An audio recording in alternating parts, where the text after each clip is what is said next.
Good morning, good afternoon, good evening, wherever you might be joining us from today. My name is Elisa Koppel. I'm a member of the MBA admissions team here at the Stanford GSB. I want to thank all of you for joining us today for this session called Your Journey, Now I Know from Women Leaders. We are going to have a wonderful panel, but first I wanted to talk a little bit about our global community and specifically the community of women that both come to the GSB and are now out in the world as alums of the program. I will ask some questions to our panelists so that they can start sharing their experiences and start sharing their insights about their time at the Stanford GSB. But this session is also for you. So not only do we want to hear who you are and where you're calling in from in the Q&A pod, but feel free throughout this session to ask questions in that too. For all of you joining today, you'll have the chance to upvote a question. So if someone asks something that you also want to hear the answer to, don't feel the need to ask the question again. You can just vote a thumbs up and it'll help raise that question to the top, and we'll try to get to as many as we can today. So with that, the GSB alumni you'll hear the term, you're joining the GSB family when you come to, or the Stanford family when you come to the GSB. That holds very true, and hopefully you'll hear perspectives about that from our panelists today. But the alumni community is 30,000 plus strong. There's 60 volunteer-led regional chapters that are around the world. So even just getting a sense of where you're calling in from today is really a great representation of just the global nature of the program. Specific to women, there are women's programs that there's obviously a club on campus that supports women through their journey during their time at the GSB, but also upon graduation, there are numerous resources for women. One of the more well-known programs that you might hear about is something called Women's Circles. I'm not sure if any of our panelists are involved in those, but if so, we'd love to hear about your experience in that. And then there's also, as alums of the program, support from our career services and other learning programs available to you as you continue to grow throughout your career post-GSB. So today we have our panelists joining us. I'd like to have them introduce themselves. So I have information on each of them up here, but I will actually ask each of them to specifically introduce themselves. And then as they introduce themselves, you can share kind of what you were doing before the GSB and where you are now. But I'd also love for each of you to share what was your most memorable experience during your time at the GSB. So this could be a class that you took. It could be a trip that you took, anything that kind of comes to mind when I say what really impacted you during your time at the GSB. What's your top memory? So with that, Annika, would you be willing to start? Sure. Hi, my name is Annika. Annika, sorry. No, it's all right. I graduated from the GSB in 2012. So you wanted sort of a short intro and short intro, and then if you can share what was kind of most impactful or memorable for you, that would be great. Yeah, of course. I came to the GSB from consulting, had done some entrepreneurship on the side. Since the GSB, have mostly been at tech startups. I did a small stint at Google, but otherwise have been at sort of seed stage through Series B, Series C startups. I've been the COO at the last few, and currently now I am at Stripe working on new products for startups, where I used to be the customer for this kind of product. And oh gosh, probably one of the things that's most memorable to me from the GSB was actually my WIM group, my Women in Management group. And I think it just reinforced one of the biggest takeaways that I had, which was the opportunities to really go deep with and engage with people who you wouldn't necessarily have picked to have been friends with, in the places where you're sort of forced together with folks. WIM group is a great example. Some of the trips that you go on, classes, et cetera, are just really beautiful opportunities to build relationships that may not have waltzed into your life under other circumstances. And I really treasure some of those relationships today. Awesome. Thanks for sharing. Tamer, why don't we go next to you? Hi, everyone. I'm Tamer. I'm so excited to be here. I absolutely loved my GSB experience. So definitely pumped to talk to you all about it, especially the perspective as a woman. So my background was in technology and media before school. I worked at YouTube in the Bay Area. I was on the content strategy team there. My team was responsible for writing the help center. We worked with creators on their monetization like strategies. And so I did mostly partnerships.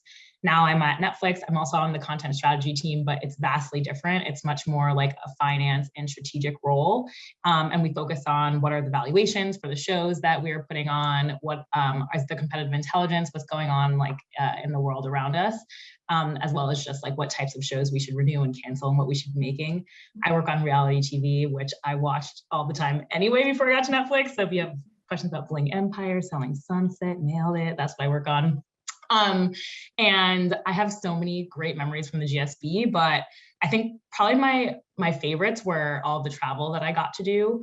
I was really choosing between Stanford and another program where I would have been able to do a dual master's degree and like learn more French and like spend a lot of time in Africa. And so I made it a goal of mine to go to Africa as much as possible. While I was at the GSB, I was able to visit, I think, 9 African countries in the 2 years that I was here, which is insane. And my favorite was probably my GMIX, which was in Togo. I worked for the government of Togo in West Africa. I spoke French there and I worked on their incubator strategy for startups in the region, especially thinking about agri-tech and like how they can make a better incubator. And so that was just insane and not an opportunity I would have had I not gone to the GSB to like literally work at the top like government agency working on startups in West Africa. So that was my favorite among many other trips to Africa that I went on at the GSB. Awesome. Thank you for sharing that. Sithara, why don't we go to you next? Sure. Hi, everyone. I'm Sithara. I was the class of 2018 at the GSB. Before the GSB, I had a kind of strange career. I started in investment banking. I worked in public finance at JP Morgan, and then took a 80% pay cut to be an AmeriCorps volunteer at a nonprofit. Loved it. Basically worked with impact investors to scale up social services in local communities. So did that for a few years before the GSB, and then came into the GSB kind of sort of undecided on what I wanted to do, explored a couple different industries my first year there, ended up really liking a lot of kind of the social impact focus of healthcare, but feeling like I had flexibility to build a career both in the private and the public sector. So post GSB, I now work at Bright Health, which is a company that's about 5 years old, has grown really rapidly and kind of offers health plans on the ACA exchanges. And oh gosh, my most memorable experience at the GSB, I feel like it's hard to pick. I think one experience that really stands out to me was a few friends and I led a global study trip our second year, which is something second year students do. And all of us had grown up in the Midwest. So we decided to lead a global study trip that was basically 5 minivans driving through the Midwest. We started in Pittsburgh. We ended up in Chicago. We got to meet with the CEO of US Steel, as well as the head of Uber's self-driving car unit. We met the head of We met Dan Gilbert, who founded Quicken Mortgage Loans and now also owns the Cleveland Cavaliers. I had the joy of trying to get him to stop talking an hour and a half into our meeting, which I think is the first and only time I'll have tried to get a billionaire to shut up. And we kind of ended our trip in Chicago. We got to meet kind of Pete Buttigieg, really got to introduce some of my classmates who were from so many different countries, so many parts of the United States, to a part of the country that, you know, I really love. And it was just a really, really thoughtful, wonderful trip with a really good group of people. Awesome. Thanks for sharing. Before we go to Heather next, and I see that Ariba joined, so thank you so much for joining. It's nice to see you. I do want to just, for those on the call, you've heard a couple acronyms thrown out, GMIX, and then you heard Global Study Trip mentioned, which is for short called GST. These are different ways in which you can fulfill another acronym, which is your GER, your Global Experience Requirement. So a big part of the Stanford program is encouraging you to go out of your comfort zone. And one of the ways in which that can be encouraged is to require that you spend time in a place that you have never lived in or worked in before. And that is your global experience requirement. It can be fulfilled by doing a GST or doing a GMix. So you've heard both of those mentioned. And then as you also heard just now, you can also lead a global study trip in your second year. So I just want everyone on the call to understand what's being talked about. You'll hear just a large number of acronyms as we start talking about the Stanford GSB. So Heather, why don't we go next to introduce yourself and share your most impactful time, and then Ariba will go to you next. Perfect. Hi, everybody. My name's Heather. I was the class of 2020 with Tamer. Before coming to Stanford, I worked as a consultant at Deloitte Consulting in Chicago.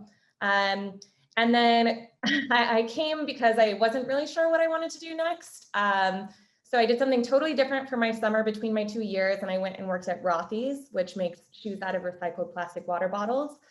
I did product strategy for them, and it was a really awesome time. But then ultimately, another hard pivot in my second year, I ended up taking a class called Startup Garage, which is kind of a hands-on learning experience. And out of that class, my co-founder and I actually did start the company that we started as a part of that class called Frankly Apparel, and we make braless clothing. So perfect for your pandemic wear needs. So that's what I've been doing for the last year and a half. I'm based in Chicago. We do almost everything remotely, but we produce in Los Angeles. And then my most memorable experience at the GSB, kind of like everybody said, there's so many like little moments and memories with friends and the connections you form. But I think I'll stay a little closer to home. One would be definitely the Startup Garage class, because it totally impacted what I did after I left school. And one of our professors actually ended up being an investor in our company. So it really like made a huge impact on kind of where I went with my future. And then the second would be my time as an Arbuckle Fellow. That's a leadership program that you can do your second year, where you help guide first years through a portion of their core curriculum. And you're really learning like leadership and management skills, really hands-on. And as part of that, you get to take interpersonal dynamics or touchy-feely a little bit earlier. You take it your first year, and taking that class our first year and then having an entire year to practice it with people that kind of spoke the same language and were in the same mindset changed so much about how I communicate in all aspects of my life, professional, personal, everything. So those have had a really lasting impact on who I am and how I show up in the world. Awesome. Thanks for sharing. And Ariba, we'll have you go next. Again, just introducing yourself and then sharing what is your most impactful memory or experience that you had at the GSB. You're representing our most recent graduating class. So it'll be great to hear your perspective. Thanks, Elisa. My name is Ariba, and welcome to all of the folks joining this call, and to all of the alumni here. It's super exciting to be on the panel with you. I grew up in Pakistan, have lived in the States for about 9 years, almost exactly actually. Yesterday was my 9-year anniversary of emigrating by myself. I celebrated it with a picnic in the park in San Francisco with a lot of my GSB friends. And I worked in consulting before the GSB, and I'm right now in a conference room at Apple Park, where I am the lead product manager for all their accessibility features across all their devices. Still learning all of the things that entails, and super excited about the opportunity, and could not have gotten here without the folks at the GSB. And I think my favorite memory of the GSB, I'm going to cheat and choose a theme rather than a memory, but it has to do with writing and speaking. I worked in finance and now work in technology. And if I had to just pick my dream career, it would have been a writer or a journalist. I'm the daughter of a writer and didn't always have the luxury of thinking about humanities or arts, just because of visa constraints and financial responsibilities. It just was much easier to work in consulting or work in tech. But the GSB gave me a look at what it means to just continue writing and speaking and living my life with words outside of directly career paths. And so I did something called a low keynote, which stands for Lives, Organizations, and World, the LOW in there. You can look up the low keynotes on YouTube. There's a whole series of them, and every year somewhere around 20 GSB students give a low keynote on a theme that they really care about. And I got to give a 10-minute talk on what it means to integrate grief into your life. I lost a parent while I was at the GSB, and the experience of dealing with that and of studying grief and its impacts on like human psychology and just your life and what we get wrong about it and what we get right about it, and putting that in the context of a pandemic, just being able to put an academic structure around something as personal as grief was really empowering for me. And being able to give a talk on that in the middle of a pandemic that, you know, goes on the GSB YouTube was incredibly powerful also. I also encourage everyone here to look at a non-disclosure. It's the GSB magazine. You can find it on Medium and it's accessible to everyone. And I got to work with really awesome folks and just writing pieces for the GSB magazine called Non-Disclosure. So for instance, we advocated for making all clubs at the GSB completely dues free. And that was something that I got to write with a classmate. I wrote something on just body image and eating disorders and what that means in terms of being a professional woman and navigating all sort of like body politics and the role of gender in that. And that was another thing that I got to do for the GSB magazine, completely unrelated to any career paths or, well, related to career, but not directly. Yeah, so non-disclosure, low keynotes, 2 awesome things to check out and 2 of my favorite experiences. Yeah, they're just opportunities every single day to speak up in classes. And for those of you who are not familiar with it already, the GSB Talk is another amazing experience that I got to partake in and folks typically do, where every Wednesday night you spend an hour listening to 2 of your classmates describe their journeys through life. And that spans all aspects of your life, not just your career. And the experience of giving a talk, but also listening to classmates describe their lives and their backgrounds every Wednesday night was incredibly empowering. And so I think the GSB is a place that encourages you to bring all of yourself into your career and your social life and your personal life. And it really teaches you how to communicate all the things that are important to you. And I really had a blast with that. Awesome. Thank you so much for sharing. Those are all amazing things to share with our audience today. As all of you on this call are learning more about the GSB. Those are programs that, as Ariba said, do encourage you to bring your whole self, and are also, a lot of them are mentioned, whether it's Arbuckle Fellows or Talk or Low Keynote, of just pushing you to develop yourself as a leader and understand, you know, who you are and how you can influence others. So those are all just great examples. Thank you so much. So one of our most highest upvoted questions is what I'm going to pose next to all of you. And this is obviously specific to the theme today of just talking about being a woman in business and a leader.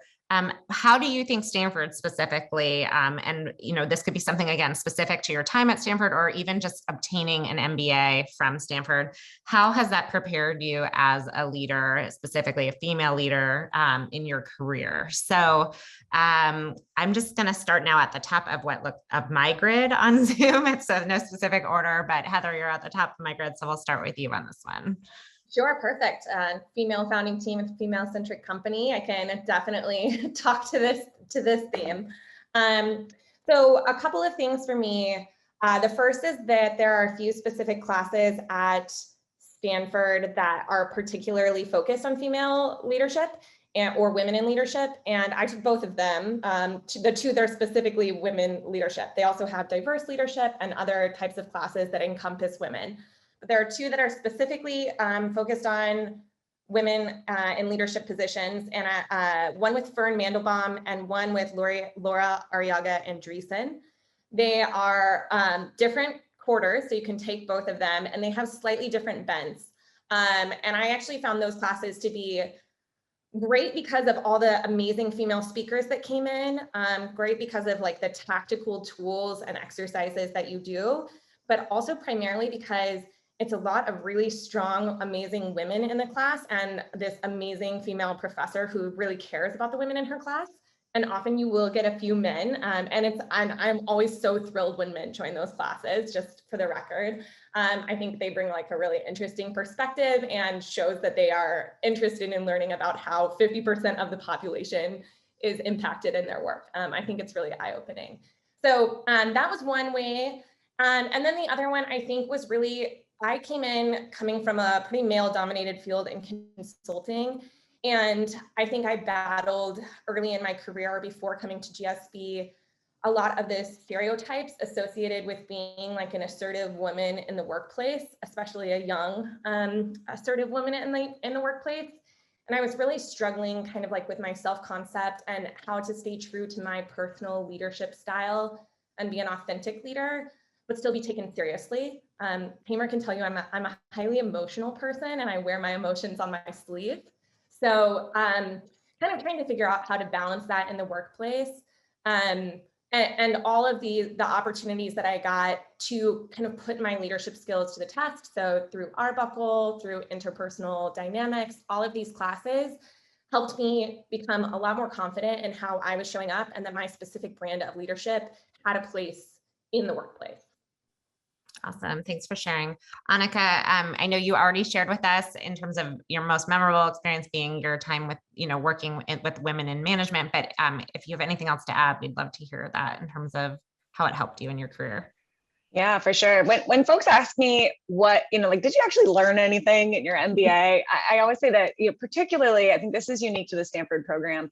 My number one learning and takeaway was that authentically sharing vulnerability with other people is the quickest way to build rapport and sort of like the kind of intimacy that you need to do anything. That's like have a relationship, build a company, lead a team, like all of those things come from the authentic sharing of vulnerability, which is like, wait, what? I feel like that is like not aligned with what most people think an MBA program is about, which is about, sort of like beating your chest and like, how can you be the next titan of industry? And that was not at all my experience at Stanford. From everything from the curriculum, courses that have already been described here in detail, but, talk, I think is a great example. WIM groups is a great example. All of the ways that you build connections with other people and find ways to continue to show up more vulnerably in an authentic way, really, really helpful. And that is something that has allowed me, I think, to lean into my own style of, sort of leadership as a woman, of bringing that kind of vulnerability to the way that I engage with my team, the way that I am honest with my team in what I do and don't know, the way that I am honest with my team when giving them feedback, the way that I'm honest with my team if I'm at a startup and things are failing, what do I tell them? Like all of those things require you being able to bring that sort of vulnerability and sort of confidence, right? I think when you're not bringing vulnerability, it's sometimes about like putting up airs, and there's all kinds of negative externalities that can come from that, which is, I think, aligned with like a more traditionally kind of like male way of approaching business and decision making. And so, while it is not exclusively about, sort of like being a woman or not, I think that's something that's been really helpful for me and something I've heard from a lot of my female classmates as well. Awesome. Thanks. Tamer, I have you next in my grid. Yeah, I love this question. I definitely agree with everything that's been said. And Heather, I love that you're emotional. I think that something that I learned from Stanford is like that there's power in difference, no matter who you are or where you come from. And like to not show that part of yourself is actually, you're doing a disservice to yourself and to your team. And so I've always been like incredibly bubbly, but also I'm really happy to ask tough questions. And I realized in the first few weeks at Stanford, like if there was a professor or a guest that said something that I disagreed with, I would immediately raise my hand and ask a question or say, this is why I disagree. And it was a little bit scary at first, but I realized that people saw that as like authentic leadership. And even if they disagreed, it was something that we could have a conversation about afterward. And it made me much more confident to do that, not only in class, but in going forward. I also think it was a really important lesson for me because even though the team I'm on at Netflix is the same name as the team I was on at YouTube, they're completely different. Like I'm working on finance and strategy, which is something that I didn't actually have experience in before my internship at Netflix. Like I was much more on the content side. I majored in literature when I was at Columbia. Like I felt like I was a soft skill person. And so to know that there was power in my difference, to know that if I showed up, I look different, I speak different, like I came from Google, I'm gonna wear different things than people who are on my team who mostly came from consulting and banking. Like that's actually a huge plus for me. Like people are gonna remember me because my name is completely different. It's hard to pronounce. I have to tell you again how to pronounce it. That means you remember it. Yes, Annika, I see you snapping. And then also like just own that, like show up as that person. And so I see there's a question about imposter syndrome here too. And I feel like that goes into like being a woman and like learning how to lead through feeling like maybe I look different or I seem different or like the way I talk is different than everyone here. But in fact, I found that it was my greatest strength. And the more that I leaned into it, the more that I remembered what was said in my classes and the better connections that I made with people in and outside of my classes. So that's absolutely something that I've brought with me to Netflix, and something that definitely makes me stand out at Netflix as well. And I think that has made me like a much better worker. And if I had tried, or if I try to be a version of me that I am actually not, I'm going to be unhappy and my work is actually going to be worse than if I'm just like the real version of myself. Awesome. Thank you. Sathara, I have you next if you want to answer that. Yeah.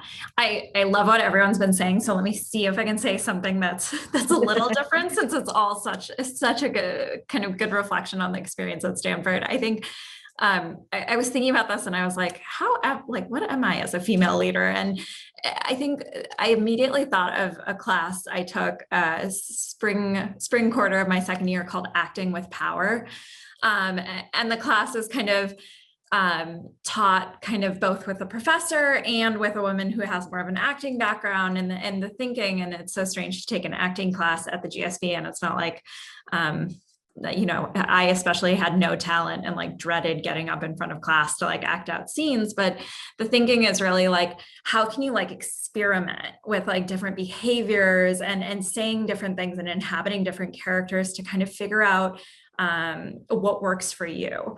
So there's something about that, I think, like post GSB that's like really empowered me to feel like, listen, like if something isn't working, I can try something else, and that's okay. Like, I've been in situations. Healthcare can be a really old school industry, and I've been in situations where men just have like really overpowering attitudes and are kind of talking over each other in meetings. And I feel like I can experiment. I can be like, okay, like I can try to match that and see, if I get a response. And if I don't get a response, I can try something else. And I feel like that was really empowering to realize that I could adopt this kind of curious mindset of experimentation to figure out kind of what resonated. I think the other part of it is honestly getting to just meet your classmates who are just so incredible and talented and honestly intimidating in so many ways. And I feel like I've had so many text messages and conversations with friends post GSB about, I've been in this situation, it made me feel a little weird, or like, I'm facing this challenge at work. How would you handle it? And these are friendships that are like deeply personal friendships, right? We go on vacation together, we do other things together, but it's really lovely to feel like you can also have really deep, meaningful conversations about your career and leadership, in addition to all of the other personal things that you care about. Awesome. Thank you. Ariba, if there's anything else to add, feel free.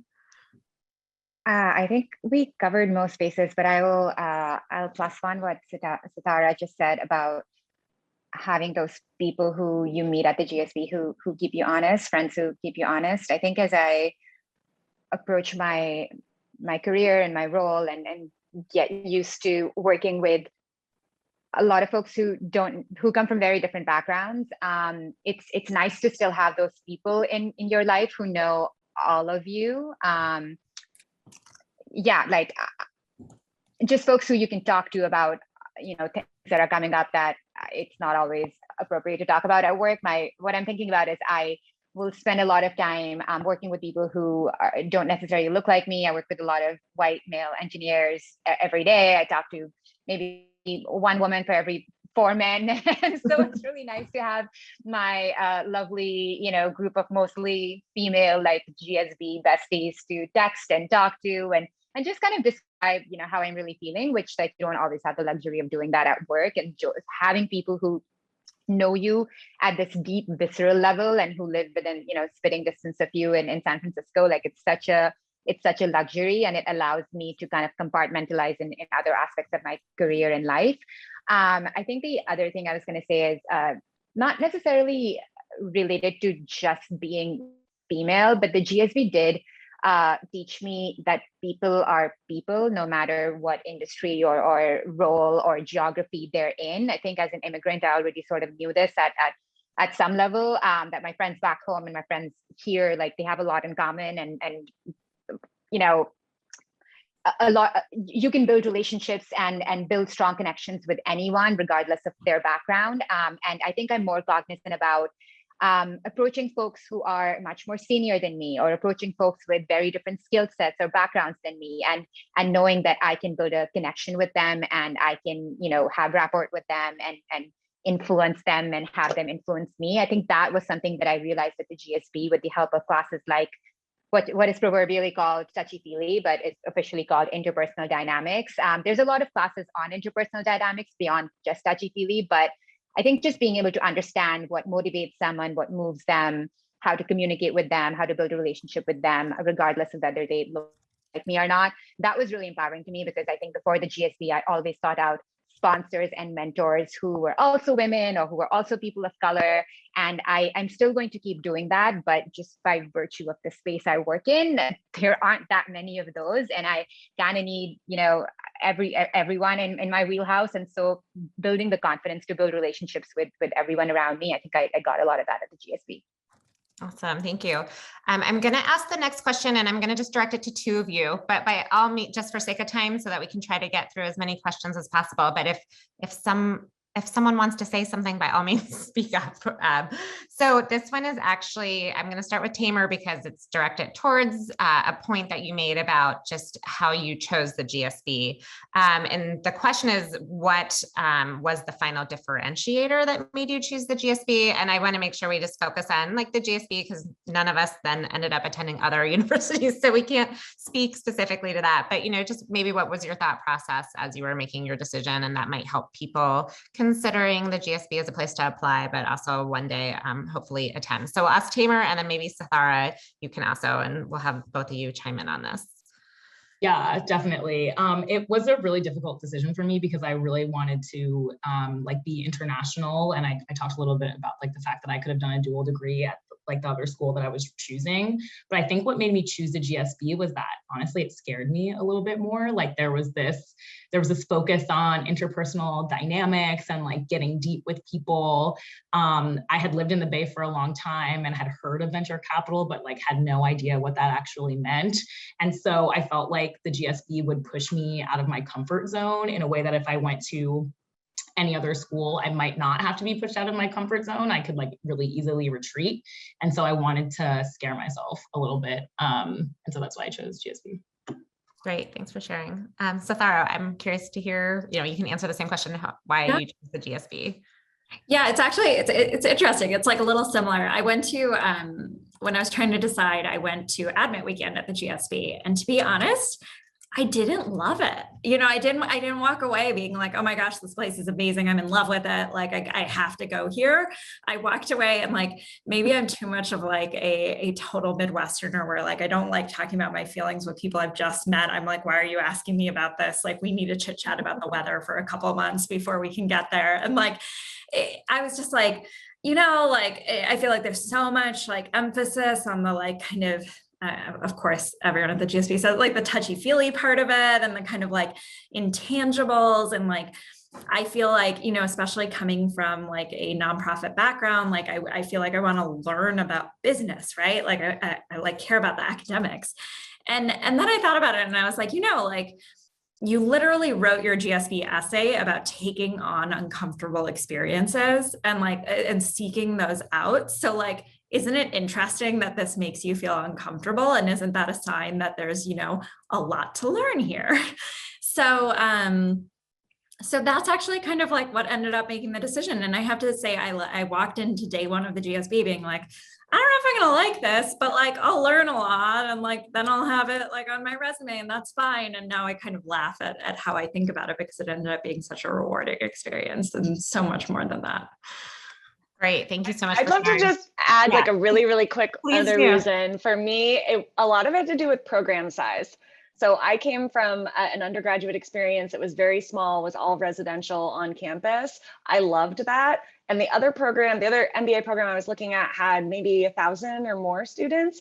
And the size of the GSB program was really attractive to me because you have an opportunity to really get to know all your classmates. I know literally all of my classmates, and that really pays dividends in being able to build relationships and having a network that is really, really strong. And then also you just have more of an opportunity to meet professors, meet administrators. There's just, like sort of fewer people up in the mix. And so you just have more opportunities. That's a great point. And if there's anything else anyone else wants to add, please feel free. I do want to call out, Sathara mentioned Admit Weekend, and those of you on the call today are thinking about applying, right? And we have a September deadline and we have a January deadline for round 1 and round 2. Both of those rounds do have an Admit Weekend. So if you apply in those rounds and you are accepted, you have the chance then to hopefully, by the time you are admitted, it might be in person, it might be hybrid, some of it might be online, but you will have a chance to really get to know students and alumni and faculty and get a sense of what life is like at the GSB. And that is specific to rounds 1 and round 2. So as you're thinking through what rounds to apply in, that's just something to be aware of. The next most upvoted question is, how did your time at Stanford prepare you to switch industries? And as I look at this slide that I'm sharing with all of you, I think almost all of you did switch industries, and even Tamar, who might be in the same technology and media, switched roles. So that's just really interesting to highlight in general. That's not always the case. Some people do return to the same industry that they were in after business school, but also many do use it as a chance to pivot. So I will choose Annika and Ariba maybe to start answering this one. I know, Heather, you already shared kind of your journey into entrepreneurip. So. Yeah, entrepreneurship, particularly in the technology space, was very interesting to me. So I truly don't think you can find a better program than Stanford's if that's what you want to do. You are literally there in Silicon Valley, the access to understanding the funding ecosystem for startups, the ecosystem for finding co-founders, and then all of the skill sets that you need, which are not necessarily the ones you think you're going to need. I found the curriculum was a really, really good fit for that. And it was something that I specifically asked when I was talking to other programs, and several other programs, literally their line was, like, we're just as good as Stanford at helping you with entrepreneurship, which just was a clear sign to me that Stanford was the leader in this category. And that was very much my experience. I think very similar to the path that Heather went through of just being able to have access to different programs and curriculum and just being sort of like in the soup of startup world and entrepreneurship. I think also just this line about like change organization, change lives, change organizations, change the world sounds a little cheesy sometimes, but is really true. I felt that in probably my last week or two on campus when we had, different speakers and events that were sort of putting an end cap on our time at Stanford. And it really stood out how much of the experience was about go forth and create something. And that doesn't necessarily have to be entrepreneurship. You can do that in other ways. But this idea of having not only the skills, but also the little fire inside yourself to go and make something in this world was so much about that experience. And I think Stanford is just very unique on that front. Great, thanks for sharing. And Ariba, if you want to share, you already highlighted a little bit about just how the GSB was integral in you kind of heading to Apple, but in terms of switching industries, how did it help?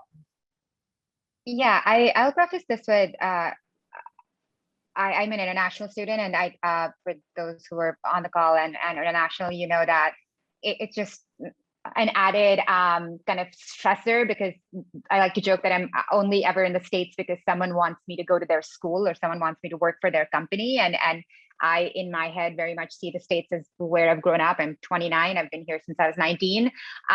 But technically, I'm here on a visa. And so for me, coming into the GSB, I think a lot of people take time to, settle in and take a few months and get to know people. For me personally, I support my family and needed a visa. And I was thinking about career from, I think, before I came into the GSB and had a long to-do list. And I think what was really helpful for me in getting through that list of stressful things to do was the classmates who were already at the GSB.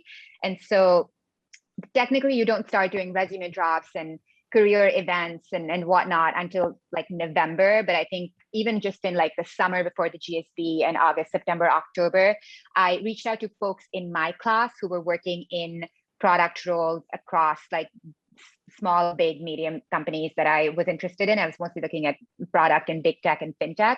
And instead of just going directly to potential employers or going to alumni, I just reached out to people in my class and the class above me. And that was really helpful because it was less stressful. And I was trying to filter for who am I talking to, who I kind of, who kind of reminds me of me, like who would I emulate? Like what company do they work at? I feel like I'd like working there because I like them and I sound like them. Where should I apply and who do I talk to? Like what are some friendly faces at these places who are not, just the resume drop portal?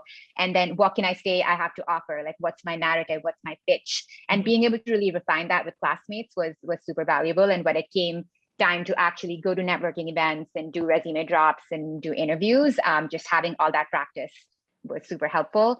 Not to say everyone should, start thinking about their careers as soon as they get into business school, like take the summer off, take some time off. But for the international students on this call, I hear you, it's stressful. You have to kind of, you've added stress and I think just leveraging the classmates that you have, even just at the GSB, even outside of the amazing alumni network, the folks that you're surrounded with in the classroom and in the year above you are a great place to start. Awesome. Thank you for sharing. The next question I might pose to all of you, but we'll start with Heather since she didn't answer for the last one. But could you just share a favorite moment you've seen of women supporting women? It could be during your time at the GSB or your time after also. Oh gosh, yeah. I'll share two quickly. One is that I have a really close group of girlfriends from the GSB. We have a very active group message that probably people write in it every single day. And we Zoom every other week. And we've been there for each other through pregnancies and job switches, promotions, parents getting ill, all kinds of life events. And so I think just like people have said, having this really small close set of friends that you feel like everything about them and they know everything about you, that support really continues on. The second is a fun note, and it's going to sound, Tamer, you feature so heavily in my life. So when we did our first photo shoot for Frankly, we used a bunch of models from our class at GSB. So Tamer was one of the models for Frankly's first ever photo shoot. And the same thing when we ran a Kickstarter last fall, that was kind of how we started the business. And the women's channel on our Slack blew up. People were following it all day. We got so many text messages. So I think the women in our class really came together and supported what Jane and I were trying to do and are still trying to do. So that has been really fun and uplifting. It was people that I knew really well and that I loved, but also people that I didn't know as well from school who came out and were like, this is what I'm thinking of, or I just had a baby and now I'm thinking about how I can breastfeed and not wearing a bra would be great for that. So people have been so helpful in directing ideas our way and just supporting us in every way that they can, tagging us in comments when Mina Harris posts about not wearing a bra, all kinds of stuff. So. Awesome. Thanks for sharing. Tamer, do you want to add anything to that specifically? Yeah, that's definitely the first moment that I thought of, Heather, because that was so fun. A bunch of GSB girls got together in LA, and Heather and Jane were so professional, I must say. There was a makeup artist, there was a professional photographer. It was so fun.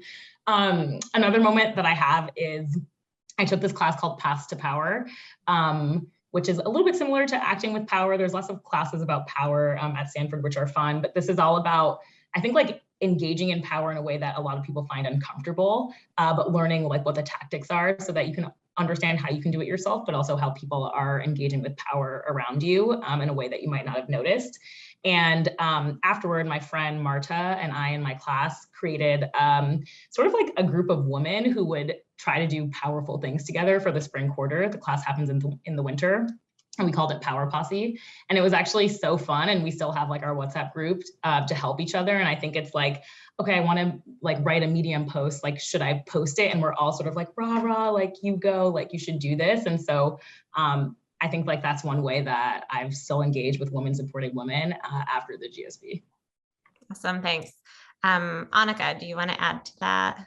Yeah, just both Heather and Tamer reference like Slack channels, WhatsApp groups, and I have to just plus one that I think just to have powerful, amazing women like on speed dial, like in my pocket, that I can text them and know that I have someone who can like help me prepare to negotiate an MBA, like an M&A deal, or like help me debug my SQL query, or like advise me on how to have a difficult conversation at work, or like have a gynecologist recommendation. Like all of those things I can get from the same people.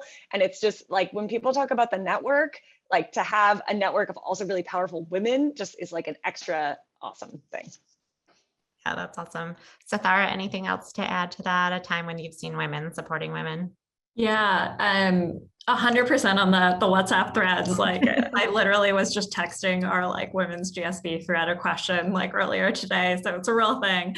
I just think about like a month or two ago, I was like having a hard time at work and was meeting a friend of mine just to get a manicure in San Francisco, and was talking to her and just ended up just like totally surprised me, just like crying while we were getting a manicure in this nail salon.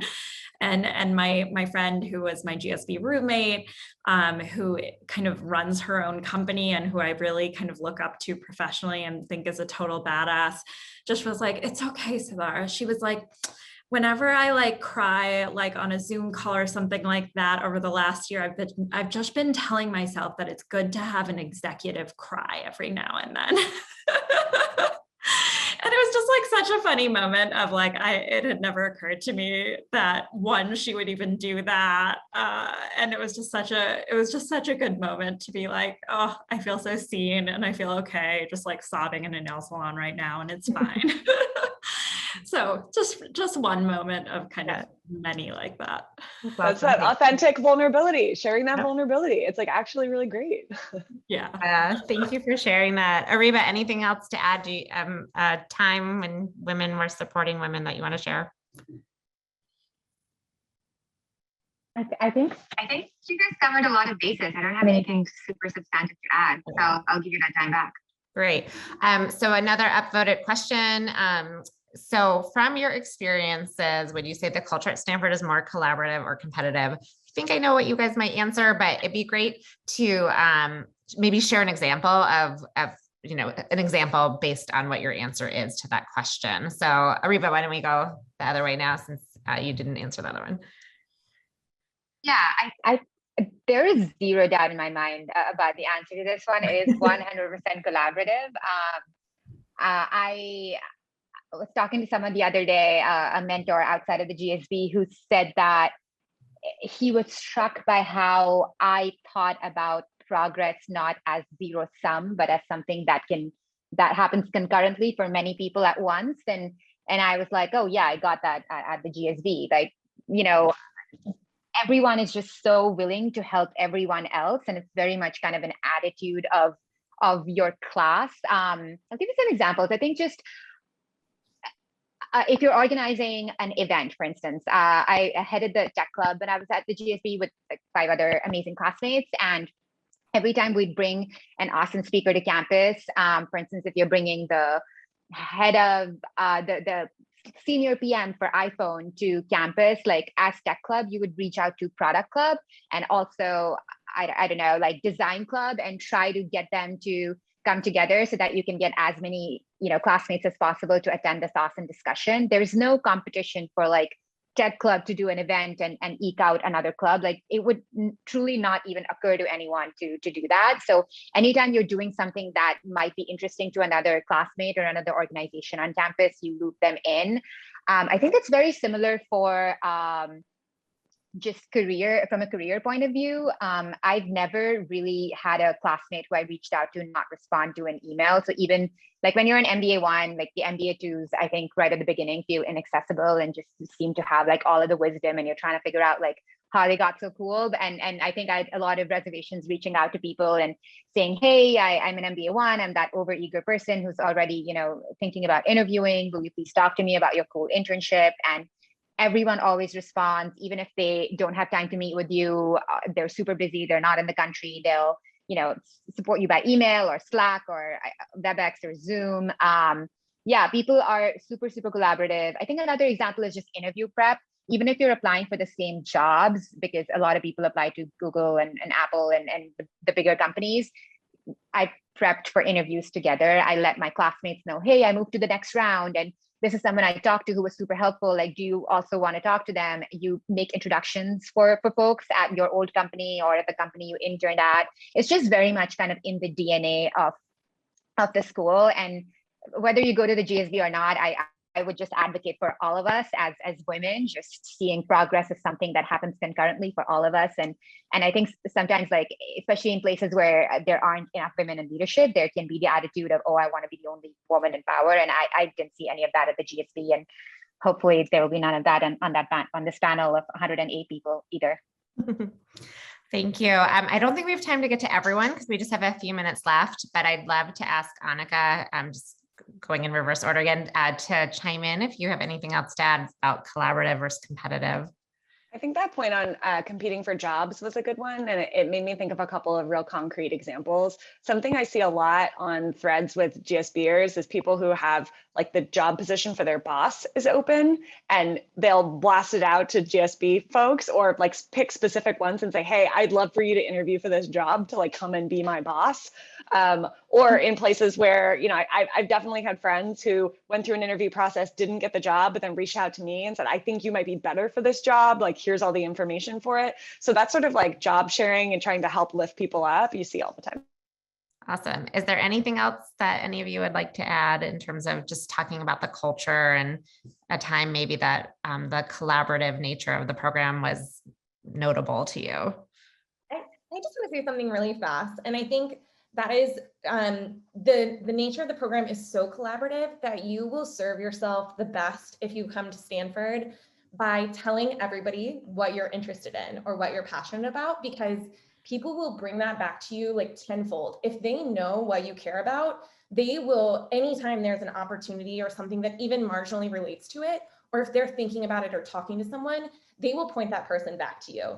And that has been one of the most powerful things that I got out of the Stanford network, is just people's understanding of what I cared about and like willingness to connect me to the things that would make sense for that. Awesome. Thanks for sharing. I'm actually going to flip to the next slide. And I feel like that's a really nice note to end on, because you talked about kind of bringing yourself and knowing your interests and being willing to share that with people. And I think you start to hone in on that as you go through our application process. We asked some big questions. We're still asking the same question that all of our panelists had to answer: what matters most to you and why Stanford? So I encourage all of you to continue your journey online with us. We have a lot of resources up there. In addition to being able to track your application, you can also learn more about courses and clubs. There are other events offered in the next few weeks prior to the round one deadline. So I also encourage you to check our event page if you're interested in attending another panel such as this one. We have regular information sessions, and we do have some just-in-time webinars coming up. We call those just-in-time, meaning they are right before the round one deadline. So if you are stuck on something in your application and need advice or guidance from the admissions team, and we are here for you through that process. I encourage you to sign up for those also. I want to thank our panelists. Thank you, all of you, for joining us today. Thank you for your time. I know many of you are calling in from work. We just put up a poll, so please let us know your feedback on this event. And again, I know everyone is calling in from all over the world, so I hope that everyone has a good rest of their day, afternoon, morning, evening, whatever it is, wherever you are. Thank you so much again for your time today, to everyone.